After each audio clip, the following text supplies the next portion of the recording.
ಬೆಂಗಳೂರಲ್ಲಿ ಜೈಲಿಗೆ ಹಾಕಿದ್ದ ಜಾಮರ್ನಿಂದ ಫಜೀತಿ ಉಂಟಾಗಿದೆ. ಕಾರಾಗೃಹ ಸುತ್ತಮುತ್ತ ಮೊಬೈಲ್ ನೆಟ್ವರ್ಕ್ ಇಲ್ಲದೆ ಪರದಾಡ್ತಿದ್ದಾರೆ ಸಾರ್ವಜನಿಕರು. ನೋಡಿ, ಈ ಜಾಮರು ಮೊಬೈಲ್ ನೆಟ್ವರ್ಕ್ಗೆ ಸಿಗೋದಿಲ್ಲ. ಸುಮಾರು 1-1.5 ಕಿಲೋಮೀಟರ್ ವ್ಯಾಪ್ತಿಯಲ್ಲಿ ಜೈಲಲ್ಲಿ ಹಾಕಿದ್ದಾರೆ. ಸಾರ್ವಜನಿಕರು ಹೈರಾಣಾಗಿದ್ದಾರೆ. ಕಾರಾಗೃಹ ಸುತ್ತಮುತ್ತ ನೆಟ್ವರ್ಕ್ಗೆ ಸಿಗ್ತಾ ಇಲ್ಲ. ಜೈಲಿನ ಸುತ್ತಮುತ್ತ ಆನ್ಲೈನ್ ವ್ಯಾಪಾರ ವಹಿವಾಟು ಕೂಡ ಸ್ಥಗಿತವಾಗಿದೆ. ಈಗ 1 ಕಿಲೋಮೀಟರ್ ವ್ಯಾಪ್ತಿಯಲ್ಲಿ ನೆಟ್ವರ್ಕ್ ಸಿಗ್ತಾನೆ ಇಲ್ಲ.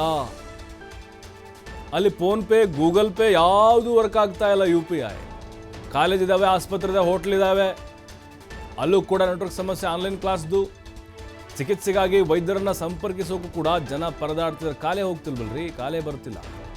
ಔಟ್ ಗೋಯಿಂಗ್, ಇನ್ಕಮಿಂಗ್ ಎಲ್ಲ ಬಂತು. ಜೈಲಿನ ಜಾಮರ್ ವಿರುದ್ಧ ಹಿಡಿಶಾಪ ಹಾಕ್ತಾ ಇದ್ದಾರೆ ಸಾರ್ವಜನಿಕರು.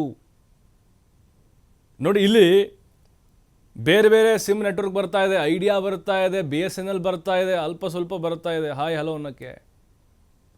ಜಿಯೋದು ಬರ್ತಾನೆ ಇಲ್ಲ. ಜಿಯೋದು 4G ಬಿಟ್ಟರೆ 5G. ಇಲ್ಲಿರೋದು 5G ಇವ್ರು ಹಾಕಿದ ಜಾಮರು. ಹಾಗಾಗಿ ಸುತ್ತಮುತ್ತಲು ಹೋಟೆಲ್ ಇದ್ದಾವೆ, ಜೊತೆಗೆ ಶಾಲಾ ಕಾಲೇಜುಗಳಿದ್ದಾವೆ, ಮಾರ್ಕೆಟ್ ಇದೆ.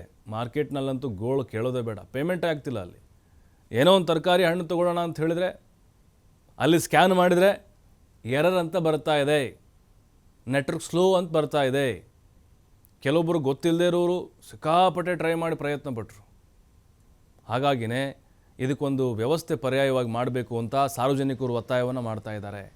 ಅಪ್ಡೇಟ್ ಏನಾದರೂ ಇದೆಯಾ? ಅಪ್ಡೇಟ್ ವರ್ಷನ್ ಏನಾದರೂ? ಡಿಟೆಕ್ಟರ್, ಮೊಬೈಲ್ ಡಿಟೆಕ್ಟರ್ ಬಳಸಬೇಕು. ನೋಡಿ, ಈ ರೀತಿ ಆದರೆ ಪಕ್ಕದಲ್ಲಿರುವಂತಹ ಎಲ್ಲ ವ್ಯಾಪಾರ ವಹಿವಾಟುಗಳ ಮೇಲೆ ಹೊಡೆತ ಬೀಳುತ್ತೆ. ನಿಮಗೆ ಮೊಬೈಲ್ ನೆಟ್ವರ್ಕೆ ಸಿಗದೇ ಇದ್ದರೆ ಅಲ್ಲಿ ಏನಾಗುತ್ತೆ ಹೇಳಿ? ಆನೂ ಇಲ್ಲ, ಆಫೂ ಇಲ್ಲ, ಸ್ಟಕ್ ಆಗಿಬಿಡುತ್ತೆ, ಎಲ್ಲ ಬಂದಾಗ್ಬಿಡುತ್ತೆ.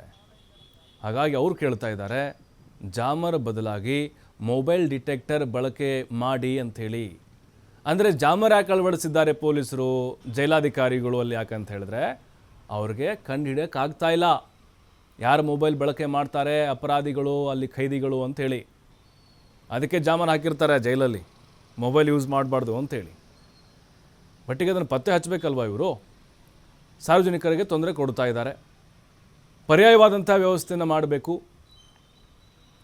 ಬಟ್ ಇಲ್ಲಿ ಆ ಜೈಲಿನ ಸುತ್ತಮುತ್ತ ಇರುವಂಥ 1 ಕಿಲೋಮೀಟರ್ ವ್ಯಾಪ್ತಿಯಲ್ಲಿ ಬರುವಂತಹ ಅಂಗಡಿ ಮುಂಗಟ್ಟುಗಳು, ಹೋಟೆಲ್ಗಳು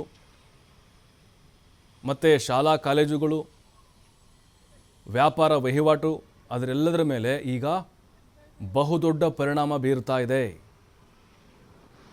ಈ ಜಾಮರ್ ಅಂತಂದರೆ ನಾವು ಸಹಜವಾಗಿ ಯಾರೋ ದೊಡ್ಡ VIP ಗಳು ಬಂದಾಗ ಗಮನಿಸ್ತಾ ಇರ್ತೀವಿ.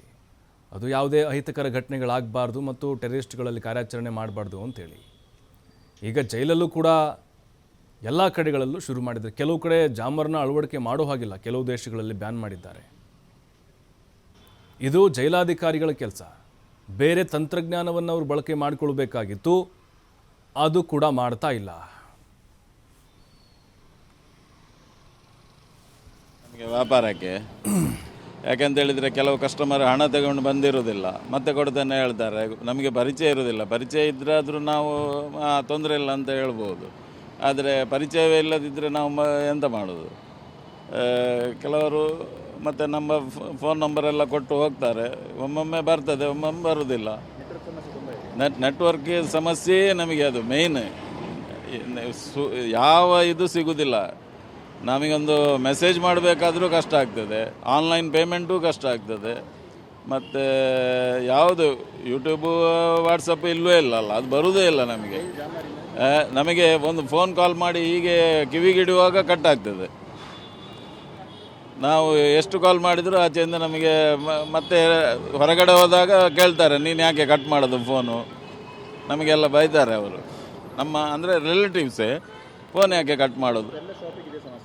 ಇದು ಸಾಧಾರಣ ಈ ಏರಿಯಾದಲ್ಲಿ ಎಲ್ಲ ಶಾಪಿಗೆ ಇದೇ ಸಮಸ್ಯೆ ಆಗಿದೆ ನಮಗೆ.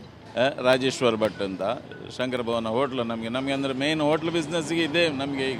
ಈಗ ಹೆಚ್ಚಿನವರು ಆನ್ಲೈನ್ ಬಿಸ್ನೆಸ್ಸೇ ಮಾಡೋದು.